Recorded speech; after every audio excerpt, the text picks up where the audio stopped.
Bonjour, bienvenue dans cette vidéo où je vais vous présenter l'oracle de la magie intérieure. Alors c'est un jeu que j'ai depuis longtemps en anglais et qui est sorti en français. Et je suis assez contente qu'il soit sorti en français parce que je le trouve très beau et je le trouve aussi assez puissant dans son utilisation en travail de l'ombre, c'est-à-dire en projection, pour faire du travail psychologique. Alors il arrive dans une jolie boîte qui est toute douce. J'adore la texture de la boîte et puis l'écriture est brillante. Franchement, la boîte est vraiment très très jolie. J'aime beaucoup. On a un guide et puis on a des illustrations qui sont un peu particulières, qui sont assez sombres. Et c'est pour ça aussi qu'il va bien pour faire du travail de l'ombre.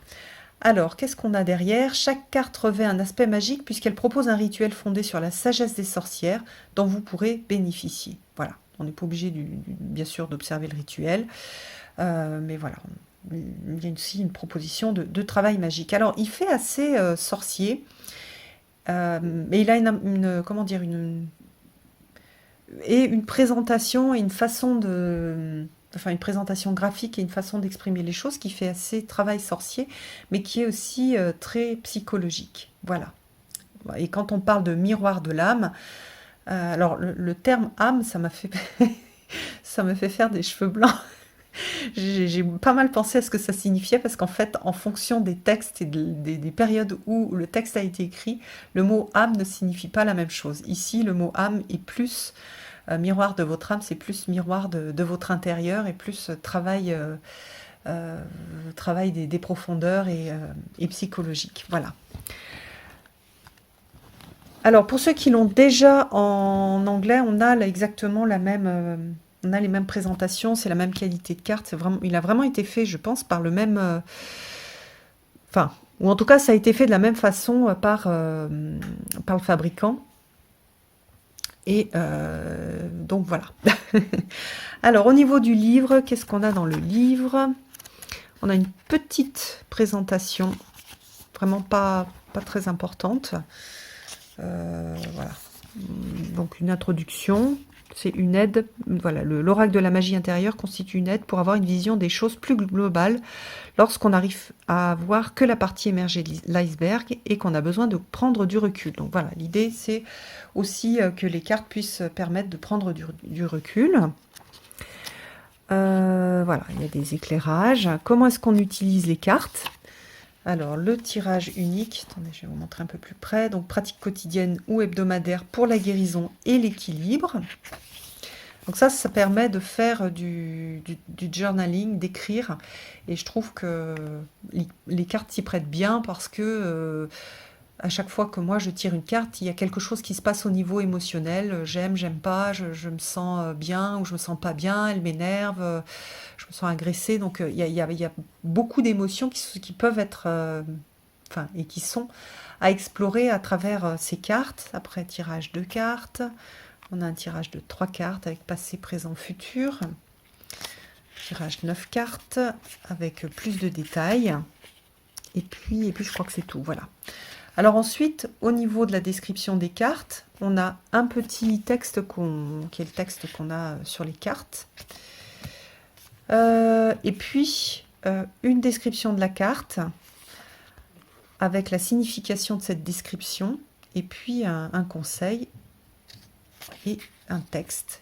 Et à la fin, un rituel.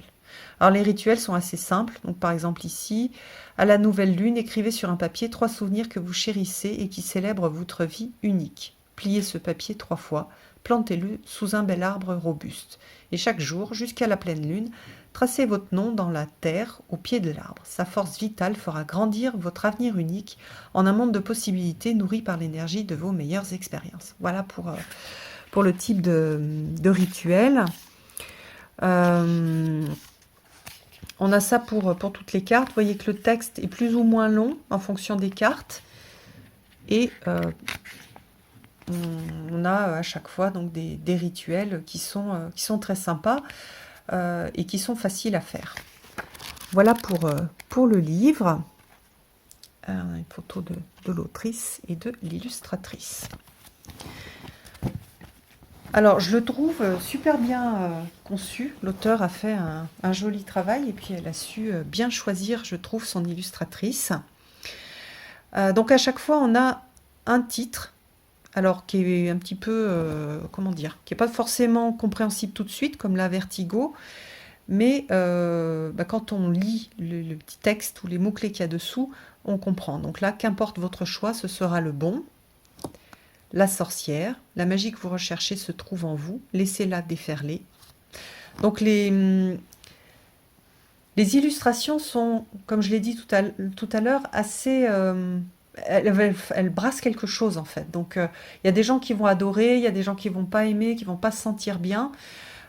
Surtout, ne forcez pas si vous vous sentez pas bien avec ce jeu-là, c'est que c'est pas pour vous, ou pas pour l'instant. Par contre, si c'est un jeu qui vous intrigue et qui vous donne envie, moi je vous invite à le tester parce que je le trouve vraiment intéressant et j'aime beaucoup à nouveau sa structure, comment est-ce qu'il a été conçu et puis les illustrations qui sont très parlantes. C'est un jeu, je trouve, qui parle pas mal de blessures. D'ailleurs, vous voyez, on a pas mal de blessures dans les illustrations. Donc, il parle de la difficulté de vivre, il parle oui, des blessures intérieures notamment. Et c'est là où on va faire ce travail en fait de magie. Et parfois, donc par exemple, moi cette carte, elle me dérange énormément. Mais en fait, ce qui me dérange, c'est pas ce qui est écrit là, devenez un miroir aimant. C'est comment est-ce que qu'est-ce que ça fait résonner en moi ce type de visuel. Donc vous voyez qu'il y a et le message et le visuel. L'embrasement. Ne bougez pas et laissez l'ennemi se révéler. La libération. Très belle cette carte. En fait, j'adore en fait ce type artistique aussi. Donc vraiment, l'illustratrice a été vraiment très bien choisie pour accompagner ce travail. Ah, c'est du... Comment dire, c'est fait sur ordinateur, hein, c'est du montage, mais que je trouve bien fait et qui donne une certaine ambiance. Ouvrez les bras. Donc ça fait très sorcière, la sorcière des bois. Et regardez, il y a des choses qui sont dures. Panacée tout problème à sa solution. Et puis on a cette femme qui a été, à qui on a mis un poids à la cheville et qui est, on dirait, au fond d'un lac. Donc il y a vraiment beaucoup de choses que l'on peut écrire à partir des illustrations et des thèmes. La protection, la résilience, sacrifice.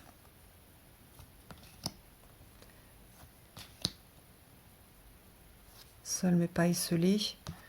Donc bon, il y a des thèmes que j'ai déjà vus dans d'autres jeux, mais c'est aussi parce que ce sont des thèmes qui sont super importants. La tangibilité, la lucidité et Ubuntu, la compassion envers autrui. Donc voilà pour ce jeu. Alors, je vais faire un petit tirage.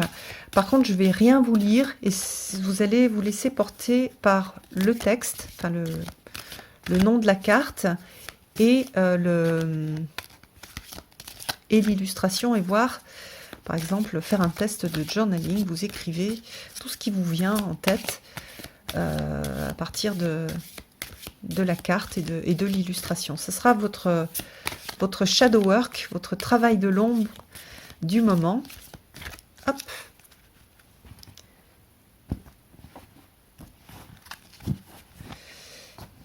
Alors, donc une carte, la deuxième carte et la troisième. Donc je vous laisse quelques secondes pour décider si votre travail de l'ombre du moment va correspondre à la carte 1, la carte 2 ou la carte 3.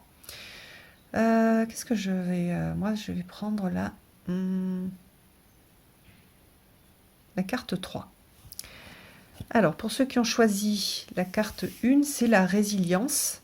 Et le texte, c'est « Laissez le passé partir en fumée ». Alors, je vous laisse un petit peu regardez la carte. Si vous voulez écrire sur ce thème-là, faites une pause et prenez le temps de regarder la carte et de voir qu'est-ce qui vient à partir des mots qui sont sur la carte, ce que je viens de vous lire, et à partir de l'illustration. Alors, pour ceux qui ont choisi la 2, Mérac, embrassez votre unité avec l'univers. Même chose, faites une pause si vous voulez faire du journaling sur la carte et voir comment est-ce que les mots et l'illustration vous inspirent. Et puis, pour les gens qui ont choisi la carte 3, on a Mosaïque. Laissez le hasard jouer son rôle créatif dans votre vie. Idem. Qu'est-ce que ça vous évoque au niveau de l'illustration, au niveau du texte? Donc moi, il y a plein de choses qui viennent, en fait. Ça, comment dire, ça résonne avec des opportunités qui se sont présentées à moi. Et voilà. Et je suis aussi dans cette idée de lâcher prise et de suivre le flux. Je vous laisse pareil, faire une pause et pour pouvoir faire ce petit travail d'écriture et d'inspiration. Et puis voilà, j'espère que ça vous a plu et que vous n'êtes pas trop frustrés parce que je ne vous ai pas donné les significations. Mais je trouvais aussi intéressant, avant de prendre ce jeu, que vous testiez ce travail de projection et dans l'image, et aussi à partir des mots, qu'est-ce que ça évoque pour vous et comment est-ce que ça peut éveiller quelque chose en vous qui est caché. Donc voilà, vous allez passer de l'autre côté des voiles pour peut-être découvrir des choses intéressantes sur vous. Je vous laisse commenter sous la vidéo pour me dire comment ça s'est passé, ce petit travail. Je vous embrasse tous et je vous dis à bientôt.